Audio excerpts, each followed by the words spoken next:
So now we have Redfin jumping on the bandwagon, guys. Did I do that? Saying, hey, trust us. Forget about, 6 months ago when we had an iBuyer program and we were buying multiple properties from underneath you. Forget about that. Hey, that's old news. Let's talk about how the housing market is going to crash and, gain some trust back from you. That is what Redfin is saying, guys. We're going to jump right into it and why Redfin is now telling you guys the housing market is going to collapse. We have a problem. We're going to go over the details of why this is a little, I would say, shady, right?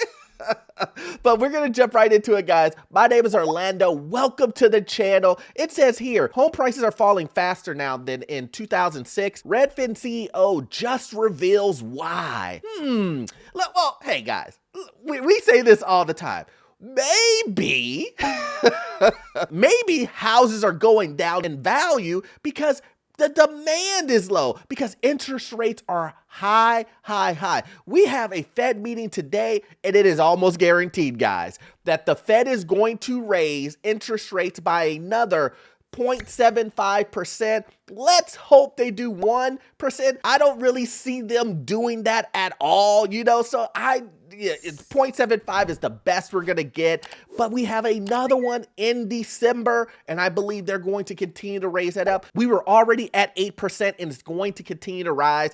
I believe next year we're gonna get to 10. But let's jump into the craziness of Redfin trying to gain your trust back. It says, the pandemic housing boom unleashed an investor mania, unlike anything seen in the US housing market since the housing bubble. Average Joes poured into the market in hopes of building Airbnb empires.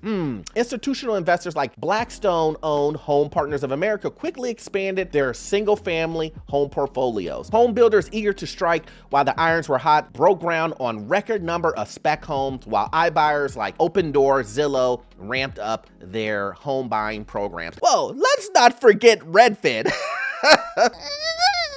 You see how conveniently Redfin Said, we're not in that exact situation with the iBuyers. but they are. Redfin, don't let Redfin fool you. They were right there with Zillow trying to buy as many homes as possible to jump into the housing frenzy. They wanted to sell homes at a record price and thought, you know what? I'm going to overpay for these homes right now, and then I'm going to oversell them to you too at an overpriced market.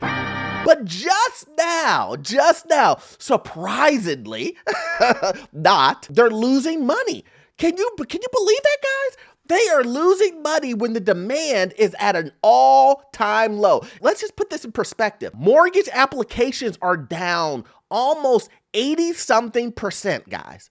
That's right, 80-something%. Huh? In the mid-80s, applications are down. So if that is the case, meaning that the demand is that low, what do you think Redfin is having trouble doing now? Let's give it a guess. Could it be selling and getting rid of inventory? So they're losing money on the houses that they overpaid for, and now they're in a situation where they have to sell houses cheaper and cheaper and cheaper. How iBuyers lost millions on the Valley homes despite housing market prices. Zillow lost more than $100,000 on more than a dozen homes in the Valley since 2020. It shows here on the surface, it doesn't make sense. Home prices have skyrocketed in Phoenix, climbing hundreds of thousands of dollars. However, some of the companies buying and selling homes after homes lost millions, iBuyers like OfferPad, Opendoor, Zillow used millions of dollars to buy up homes in the Valley with the hopes of selling them later for a profit. Look at that.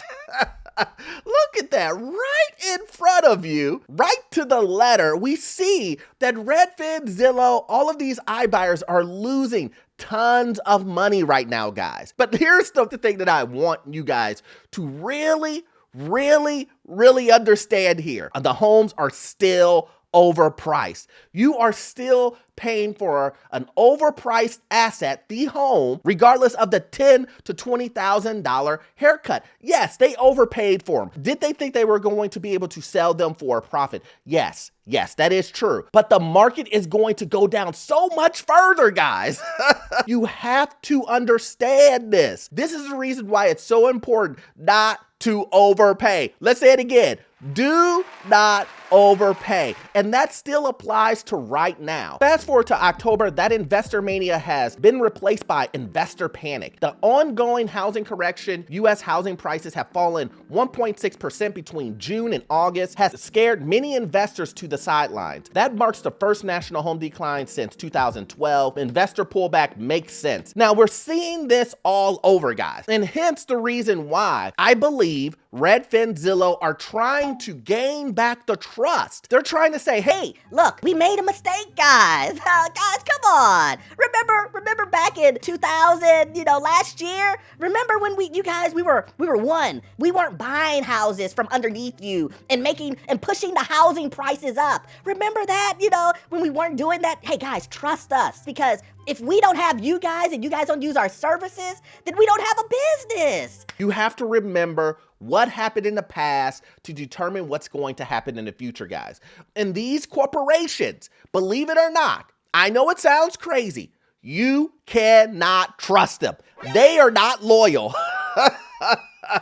You have to take their views and viewpoints with a grain of salt. Now, of course, they're riding the wave right now of the housing market going down, but they're only riding that wave because that's exactly what's happening. The writing is already on the wall. They weren't saying this 6 months ago because it would hurt their business. It would hurt them selling houses. But right now, with the end of the year, going into the winter months, when housing sales are normally abysmal anyway, going into the winter months, nobody moves during that time. They jump on the bandwagon and say, Hey guys, look, guess what? This is gonna be the biggest crash since 2006 or 2008. of course you're gonna jump on the bandwagon now. You are trying to gain the trust back of the people that you screwed over. That's just the truth. And you guys cannot let it happen. Not to go off on a tangent here, but this is what I want you guys to look at. Look at this chart that shows you exactly how much these guys were buying. Now let's take a look at this. The percentage of homes bought by investors. Now, these aren't mom and pop investors. These aren't individuals like myself or some individuals buying one or two investment properties. No one like this. We're talking about corporations going in and buying droves, guys. Entire neighborhoods, not a block or two, entire neighborhoods. Something ain't right. And then we take a look at this and we look at Atlanta. Look at this, 22.7% to 33.1% of percentage of homes. That's insane, guys.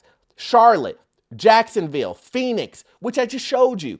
They're having issues now selling those homes. Nashville, Columbus, Orlando, Florida, Tampa, Las Vegas, all of these areas. I can go down and down, but just take a look. You can pause this video right now, take a look at the list, and you will see, I guarantee you, that these guys are buying homes in your area, right? They're taking up all of this inventory, snapping it up, and now, magically, inventory is coming back up because they're dumping it back. But they're not just dumping it back on the market at an affordable price. They're dumping it back on the market with a haircut, but still overpriced.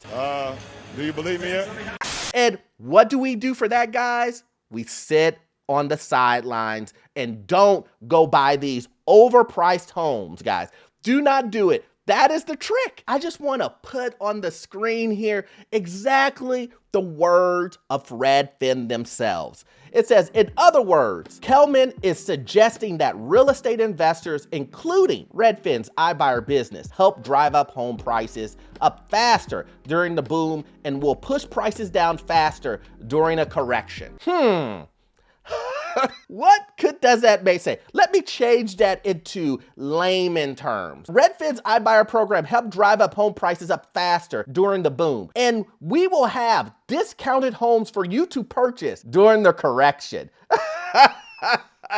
But they won't be too discounted to where we will lose, our whole investment. But You know, not until we actually have to.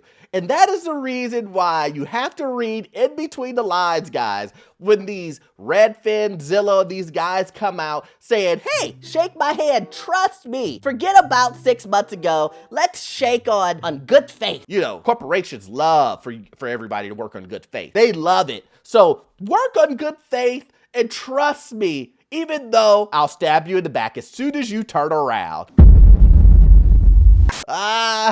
Guys. Once again, look at the chart and see how much these guys have bought in your area, and you will see they are chomping and buying so many houses that took away from people actually buying homes. And yes, they're gonna throw all of that back up on the market. But once again, make sure you sit on the sidelines with a purpose. Look at your area with your own eyes and know exactly what's happening in your area before you decide to jump into this crazy market. Because once again, Austin is not the same as Miami, and Miami is not the same as New York, and New York is not the same as Arizona. Every market is different, and you have to focus on your market. Make sure you sit on the sidelines with a purpose and do your research and make the best decision you can, as always, for you and your family, guys. But you will not get all of the information you need out of this one video. You have to watch this next video. Listen to me. Watch this next video. It will definitely help you, I promise you, to understand what's going on with this crazy housing market. See you in the next one. Thanks.